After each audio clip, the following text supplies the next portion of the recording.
안녕하세요. 오늘 방송에서는 현역가왕 3에서 벌어진 전례 없는 순간을 깊이 있게 짚어보려고 합니다. 특히 7회 이후 논란이 된 점수 공개 과정과 그 뒤로 이어진 제작진의 혼란을 중심으로 이야기해보겠습니다. 그리고 이 모든 흐름 속에서 왜 빈에서의 무대가 단순한 경연을 넘어 한 시즌의 방향을 바꾼 결정적 사건이 되었는지 차근차근 풀어가겠습니다.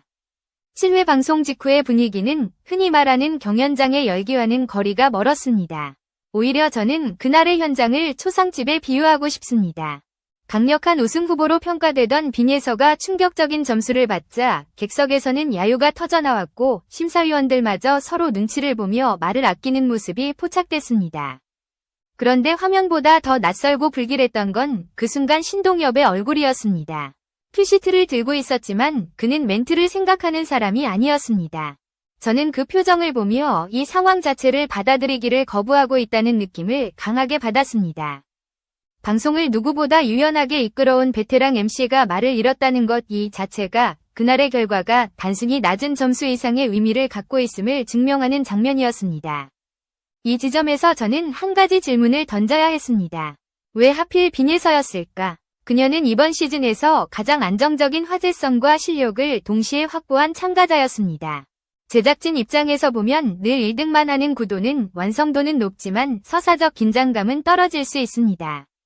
그렇기 때문에 성장 서사 위기 극복이라는 구조가 필요해졌을 것입니다. 문제는 그 방식이었습니다. 감정적으로 미완성일 수밖에 없는 한 참가자를 극도로 몰아붙이는 구성은 드라마적 장치일 수는 있어도 현실에서는 심리적 부담이 됩니다. 저는 이 연출이 선을 넘었다고 판단했습니다.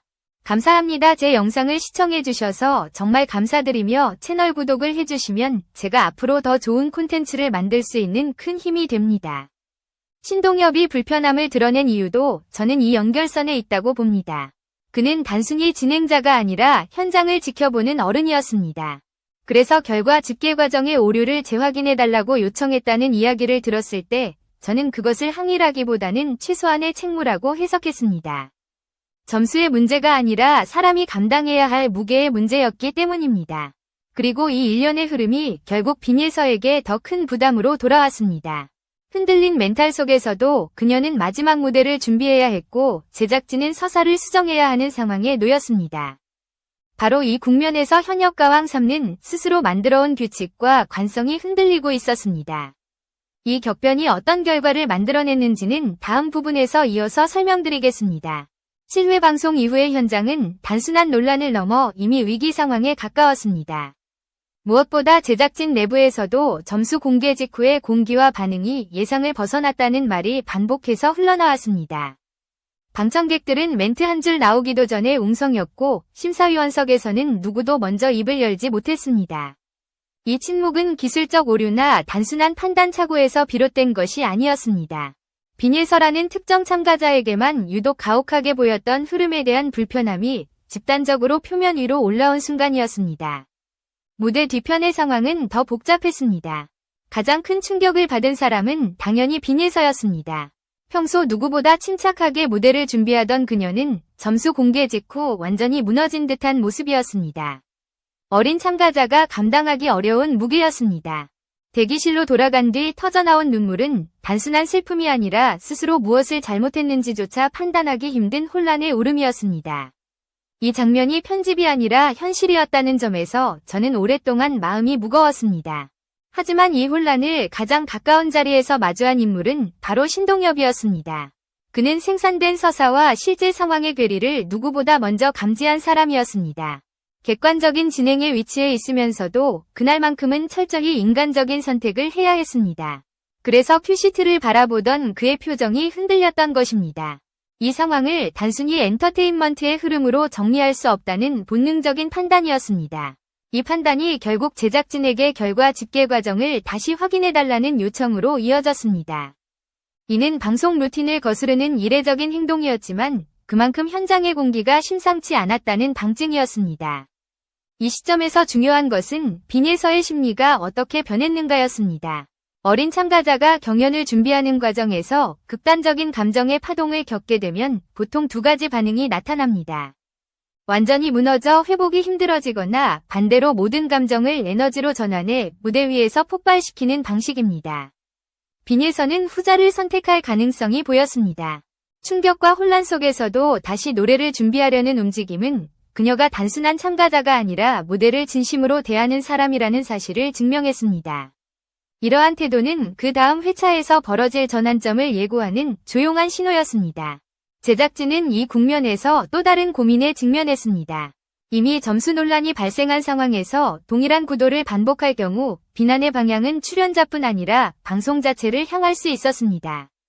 그래서 8회에는 분명하게 기존의 방식과는 다른 판정 구조나 새로운 시각이 필요했습니다.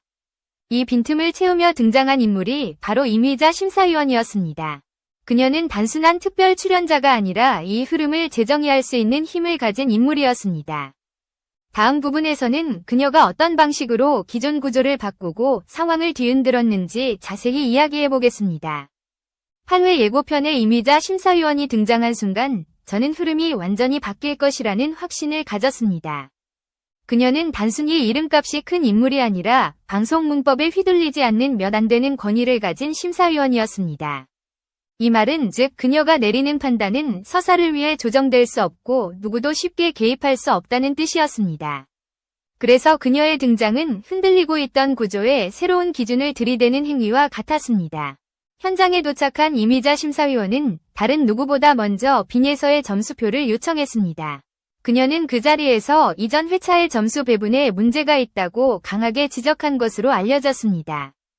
특히 7회에서 벌어진 상황은 단순한 점수의 문제가 아니라 참가자가 감당해야 할 심리적 부담을 지나치게 크게 만들었다는 점에서 그녀는 깊은 우려를 표했습니다. 이 지적은 심사위원으로서의 발언이라기보다 오랜 시간 무대를 지켜본 음악인의 양심에 가까운 행동이었습니다. 그녀가 또 하나 강조한 것은 바로 기존 점수의 무효 처리였습니다. 7회까지의 점수를 인정하지 않겠다는 선언은 이 프로그램이 지금까지 유지해온 판정 구조 자체를 흔드는 말이었습니다. 어느 오디션에서도 쉽게 나오지 않는 결정이었습니다. 임의자 심사위원은 오늘의 무대만으로 새롭게 평가하겠다고 말했습니다. 그녀는 그 평가에 자신의 이름을 걸겠다고 했고 이 한 문장은 제작진조차 예상하지 못한 충격을 던졌습니다. 그만큼 그녀는 책임을 회피하지 않는 인물이었습니다.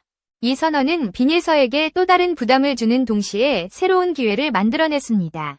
흔들린 멘탈을 지닌 상태에서 다시 평가받는다는 것은 어려운 도전이었지만 동시에 이미 뒤틀린 구도를 스스로 바로잡을 기회를 얻었다는 의미이기도 했습니다. 그래서 그녀의 마지막 무대는 단순히 경연의 한 장면이 아니라 정리되지 않은 감정을 모두 실력으로 전환해 보여줘야 하는 순간이 되었습니다. 제작진은 임의자 심사위원의 선언을 받아들이며 편집 방향까지 다시 고민해야 했습니다. 기존의 서사를 밀어붙이기 어려워졌고 시청자들은 이미 빈예서에게 쏠린 감정적 흐름을 거스를 수 없었습니다. 그렇기 때문에 8회 방송은 구조적으로도 감정적으로도 새로운 긴장감을 안게 되었습니다. 모든 시선이 임의자 심사위원의 선택과 빈예서의 무대로 향할 수밖에 없는 구도였습니다. 그리고 바로 이 지점에서 다음 장면은 프로그램의 판도를 무너뜨릴 결정적 사건으로 이어지게 됩니다. 임의자 심사위원의 선언으로 모든 점수 구조가 초기화된 상황에서 빈예서는 마지막 무대를 어떻게 준비할 것인가라는 거대한 질문 앞에 놓였습니다. 흔들린 멘탈을 추스르기에도 벅찬 상황에서 그녀가 선택한 곡은 윤명선 작곡가의 노래였습니다. 저는 이 선택을 처음 들었을 때 솔직히 이해하기 어려웠습니다. 심사위원석에 바로 그 작곡가가 앉아있는 상황에서 그의 곡을 선택하는 것은 무모함에 가깝다고도 볼 수 있었습니다. 감정선이나 호흡 하나만 흐트러져도 치명적 약점으로 연결될 수 있기 때문이었습니다. 하지만 빈예서는 이 부담을 감수하기로 결정했습니다. 이는 단순한 선곡이 아니라 명확한 메시지였습니다. 비틀어진 흐름 속에서 눈치를 보는 대신 가장 어려운 길을 스스로 선택하겠다는 선언이었습니다. 떨어지더라도 정면 돌파로 승부를 보겠다는 태도였습니다. 저는 이 선택에서 그녀가 무엇을 두려워하고 무엇을 넘어설 것인지 그 방향성을 분명히 읽을 수 있었습니다. 경연 프로그램에서 가장 위험한 선택은 때때로 가장 강력한 서사가 됩니다. 무대가 시작되고 첫 소절이 나오는 순간 스튜디오는 이전과 다른 정적에 잠겼습니다. 흔들릴 것이라고 예상한 감정은 오히려 단단하게 가라앉아 있었습니다. 목소리의 떨림조차 감정의 일부처럼 들렸고 억눌렸던 불안과 억울함이 음악으로 녹아나오기 시작했습니다. 이 흐름은 기술적 완성도를 넘어서 한 사람의 심리적 압박이 어떻게 예술로 변환되는지를 보여주는 장면이었습니다. 빈예서가 무너졌던 이유와 다시 일어서려는 이유가 동시에 담긴 목소리였습니다. 하이라이트 구간에서 터져나온 고음은 전환점이었습니다. 그 순간 윤명선 작곡가의 표정이 바뀌었고 심사위원석은 평가의 기류에서 관객의 감정으로 이동했습니다. 비판을 서슴지 않던 작곡가가 잠시 고개를 숙였던 장면은 상징적이었습니다. 그 순간만큼은 노래를 평가하는 위치가 아니라 한 무대를 온전히 받아들이는 사람의 위치에 서 있었다는 뜻이었습니다. 이 변화는 빈예서의 무대가 단순한 경연이 아니라 감정의 고백이었다는 사실을 증명했습니다. 무대가 끝나자 스튜디오는 다시 정적에 잠겼습니다. 무엇을 말해야 할지 알 수 없는 침묵이었고 그 침묵이야말로 이 무대의 진짜 가치를 보여주는 순간이었습니다. 뒤늦게 터진 기립박수는 인위적 격려가 아니라 감정이 밀려올 때 자연스럽게 나오는 반응이었습니다. 이미자 심사위원이 점수로 평가하는 것이 미안하다고 말한 장면은 프로그램이 스스로에게 던지는 질문처럼 들렸습니다. 과연 이 무대를 단순한 숫자로 환산할 수 있는가라는 물음이었습니다. 다음 부분에서는 이 무대가 결과를 어떻게 뒤흔들었는지 그리고 프로그램의 구조 자체를 어떻게 무너뜨렸는지 자세히 이어가겠습니다. 무대가 끝난 뒤 이어진 정적은 단순한 여운이 아니었습니다. 그것은 이 프로그램이 스스로 구축해온 판정 구조가 흔들리고 있다는 신호였습니다. 심사위원들은 서로의 얼굴을 살폈지만 누구도 먼저 말을 꺼내지 못했습니다. 이 침묵에 가장 강한 의미가 담겨 있었습니다. 평가가 아니라 감정이 우선하는 순간이 찾아온 것입니다. 누구도 숫자로 정리할 수 있다고 자신있게 말할 수 없는 무대였기 때문이었습니다. 그리고 발표의 순간이 다가왔습니다. 신동엽은 다시 큐시트를 들었지만 이번에는 표정이 달랐습니다. 7회에서 보였던 혼란과 망설임이 사라지고 오히려 무언가를 확신한 사람의 표정이었습니다. 그가 호흡을 가다듬고 결과를 읽어 내려가기 시작했을 때 스튜디오는 다시 긴장감으로 묶였습니다. 모두가 알고 있었습니다. 이번 점수가 단순한 순위 이상의 의미를 갖는다는 사실을요. 발표된 점수는 그야말로 구조를 무너뜨리는 숫자였습니다. 역대 최고점이라는 말이 무색할 정도로 압도적인 점수였고 이 점수는 단순히 빈예서의 실력을 인정했다는 차원을 넘어 프로그램의 방향을 완전히 바꾸는 선언이었습니다. 7회에서 비틀렸던 흐름을 8회에서 완벽하게 뒤집은 순간이었습니다. 제작진의 서사가 아니라 무대 자체가 판을 다시 짜버린 장면이었습니다. 이 순간 이후 스튜디오는 혼란이 아니라 해방에 가까운 공기에 잠겼습니다. 심사위원들은 숨겨온 감정을 조금씩 드러냈고 방청객들은 오랫동안 참아온 응원을 터뜨렸습니다.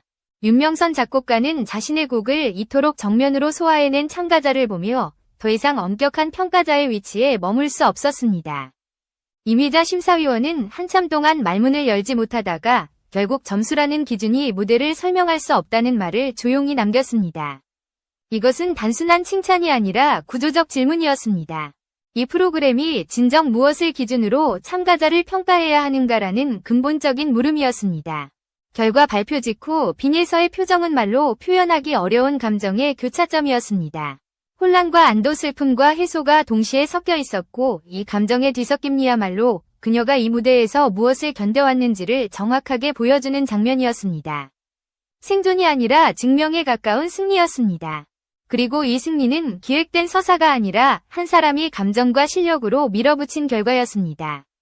다음 부분에서는 이 무대 이후 2주 동안 벌어진 대중의 폭발적 반응과 그 흐름이 어떤 의미를 가지는지 깊이 있게 설명드리겠습니다. 방송이 끝난 뒤 2주라는 시간이 흘렀지만 빈예서를 둘러싼 반응은 오히려 더 거세졌습니다. 보통 오디션 프로그램의 논란은 시간이 지나면 자연스럽게 식기 마련입니다.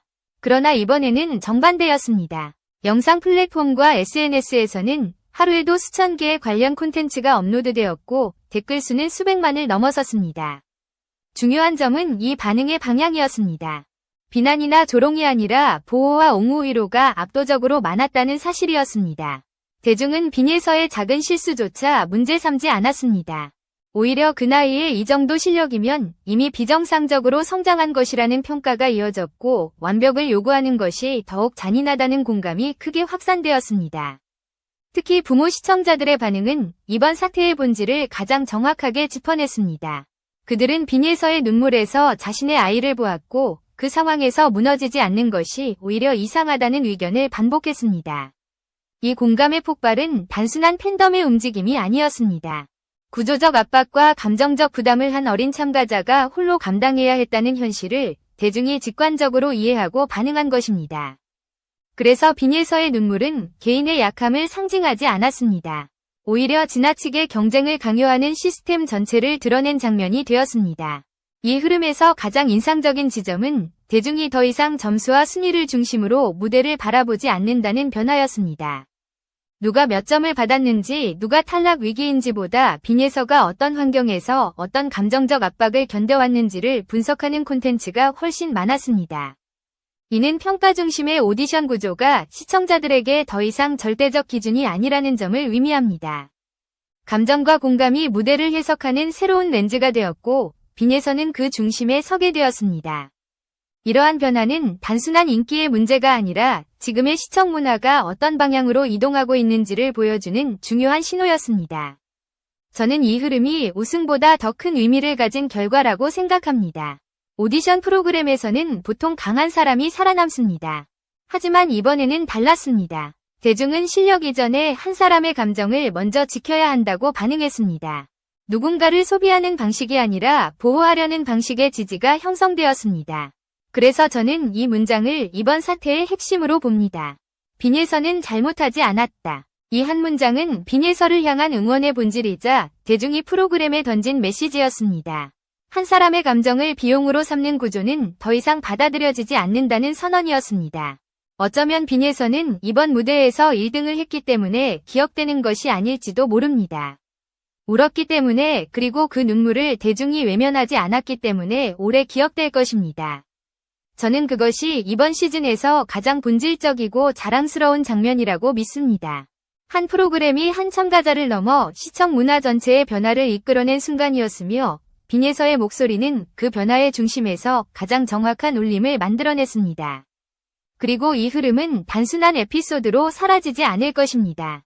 앞으로의 경쟁 프로그램들이 어떤 방식으로 참가자를 대해야 하는지, 무엇을 기준으로 평가해야 하는지 이번 사건은 분명한 기준을 남겼습니다.